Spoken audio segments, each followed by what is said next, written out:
Hello student, ये आपका NIOS 10th class का पेंटिंग का क्वेश्चन पेपर है जिसका कोड है 225। ये अभी आपका 25 अप्रैल 2026 में जो आपके एग्ज़ाम हुआ है पेंटिंग का NIOS का, ये उसी का क्वेश्चन पेपर है।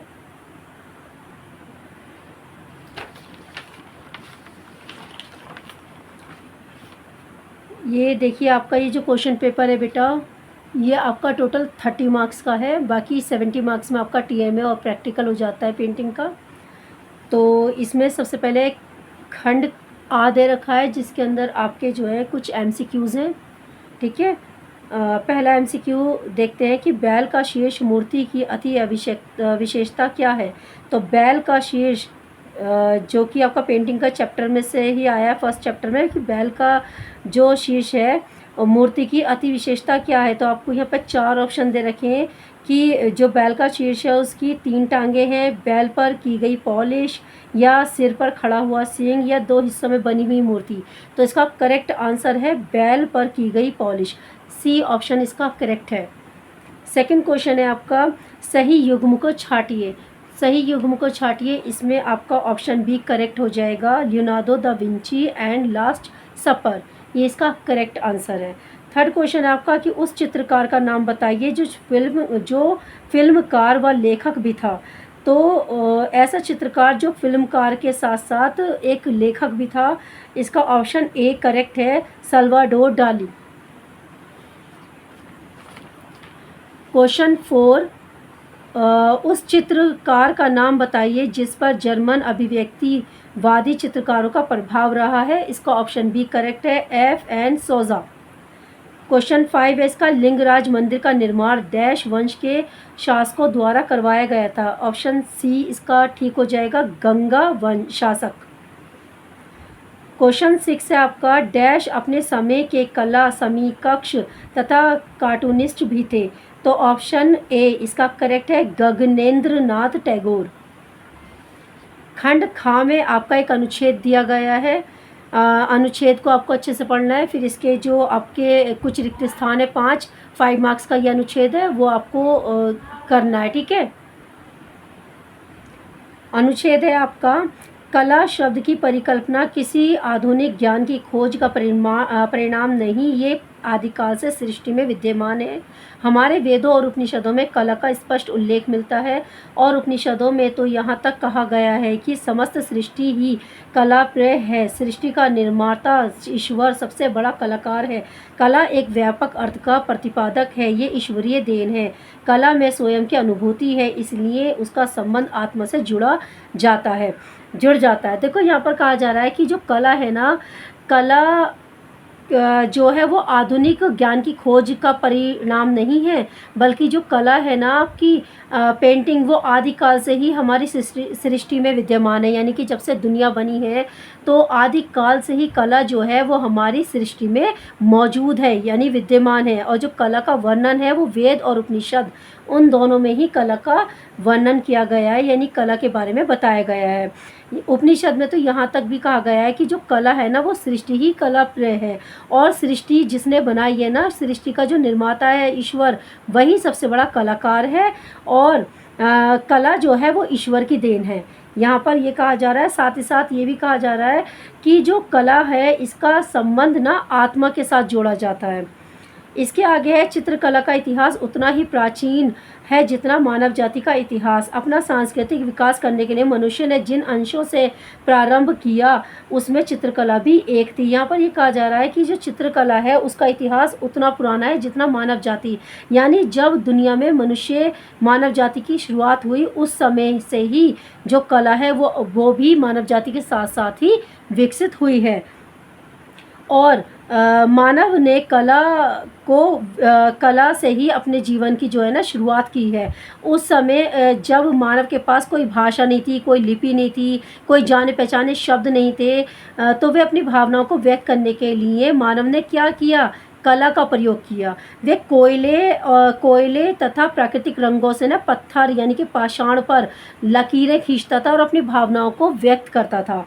और यहाँ पर मानव जो है ना वो चित्र बनाता था और उससे दूसरों के सामने अपनी भावनाओं को व्यक्त करता था। अपनी भावनाओं को कला के माध्यम से अभिव्यक्त करके उसे सुख मिलता था, यानी अच्छा लगता था। अपनी अंतरात्मा की तृप्ति के लिए वे उस सौंदर्य संसार का निर्माण करता है जो चित्रकला में आवृत है। चित्रकला, मूर्तिकला, वास्तुकला नेत्रों तथा संगीत और काव्य कला कानों को चिर करती है, यानी आनंद देती है। यहाँ पर यह कहा जा रहा है कि जो चित्रकला होती है, वास्तुकला होती है या मूर्तिकला होती है, ये मानव के नेत्रों को आनंद देती है, जबकि जो काव्य कला और संगीत कला होती है ये मानव के कानों को चिर करती है, यानी कि उसको आनंद देती है। इस प्रकार जिस अभिव्यंजना में आंतरिक भावों का प्रकाशन और कल्पनाओं का योग होता है ना, वही कला होती है। ठीक है, तो ये अनुच्छेद हमने पढ़ लिया है। अब हम इसके रिक्त स्थान करते हैं। पहला रिक्त स्थान है इसका डैश और डैश में कला का वर्णन किया गया है, तो वेद और उपनिषदों में यहाँ पर दिया हुआ है, हमारे वेद और उपनिषदों में कला का स्पष्ट वर्णन किया गया है। दूसरा है इसका कला डैश देन है, तो कला किसकी देन है? ईश्वरीय देन है, यहाँ पर दिया हुआ है ये ईश्वरीय देन है।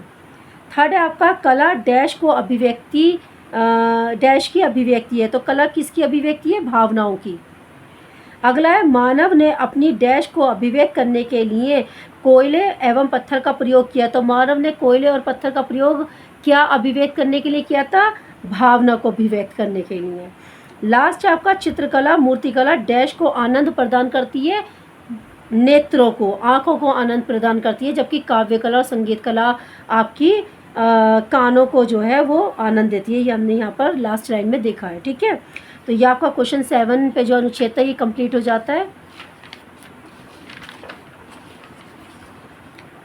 आपका क्वेश्चन 8 में भी आपका एक अनुच्छेद दिया गया है और इसके बाद अनुच्छेद के बेसिस पर ही आपको यहाँ पर 4 ट्रू फॉल्स दिए गए हैं, तो अनुच्छेद पढ़ने के बाद ही आप इनको करोगे। तो पहले हम अनुच्छेद रीड कर लेते हैं। ठीक है, रेनेसा का अर्थ पुनर्जागरण या पुनर्जीवित है।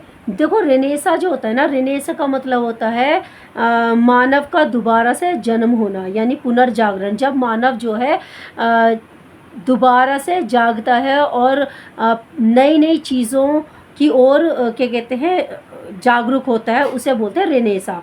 रेनेसा कला का बेसिक उद्देश्य मानव के अपने ही अनुभवों में अर्थ प्राप्त करना और स्पष्टीकरण करना है। रेनेसा मध्यकाल से एक गंभीर रुकावट चिन्हित करता है। व्यक्तिगत जीवन में रखी गई महत्ता में रुचि लेना रेनेसा के बाह्य गुणों में एक था। उच्च पुनरुत्थान कला उन कलाओं में से एक है जिनमें क्रियाशील साम्यता होती है। इस कला में जीवन है तथा वैभव है जो बाह्य आचरण को सूचित करता है। इस युग में यूनानी दर्शन का पुनर्निर्माण किया और उसके साहित्य को अपने सांचे में ढाला। धर्म की शक्ति धीरे धीरे क्षीण होने लगी और भौतिक जीवन को अधिक महत्व दिया गया। धर्म में श्रद्धा विश्वास निकल जाने तथा सामाजिक जीवन में भ्रष्टाचार बढ़ जाने से कलाकारों का भी पतन होने लगा। चरम पुनरुत्थान में धर्म का भी चित्रण हुआ पर वे गौथिक कला के समान नहीं था। चित्रकार के हाथों में कला का उद्देश्य केवल बाइबल की शिक्षा में न रहकर शुद्ध सौंदर्य का सृजन हो गया। जियो यानी जैसे जैसे कला क्लासिकल रूढ़ियों और बाहरी प्रभावों से मुक्त होने लगी, उसमें जीवन के व्यापक सत्यों को भीतर समेटने की सृजनात्मक प्रेरणा जागी।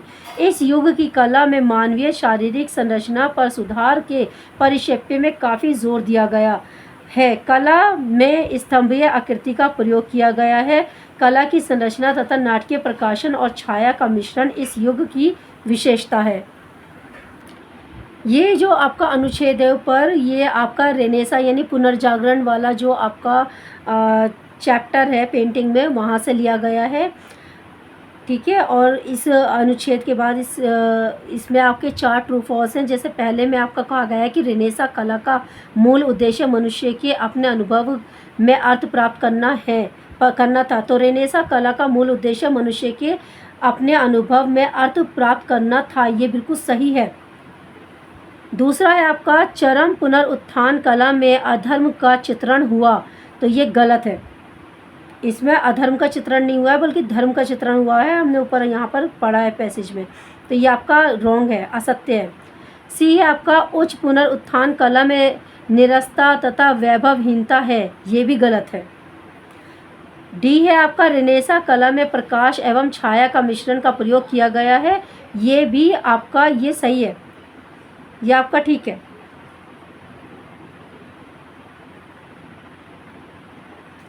तो इसमें आपका फर्स्ट और फोर्थ वाला ठीक है, बाकी बी और सी आपके रॉन्ग है, गलत है।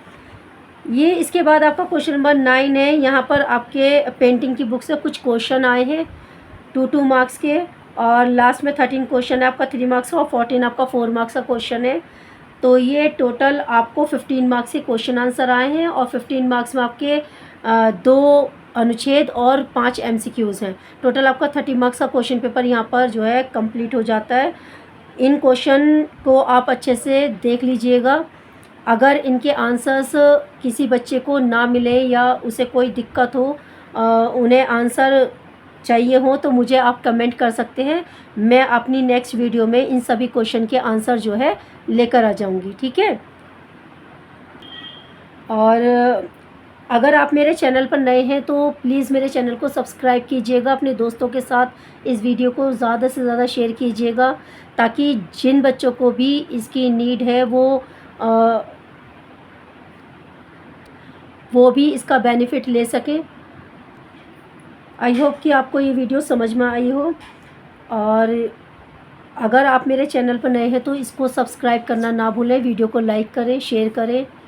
और अगर आपकी कोई भी इंक्वायरी हो NIOS के एग्ज़ाम या किसी क्वेश्चन पेपर या किसी भी चैप्टर्स को लेकर जो आपको प्रॉब्लम दे रहा हो, तो आप मुझे कमेंट कर सकते हैं।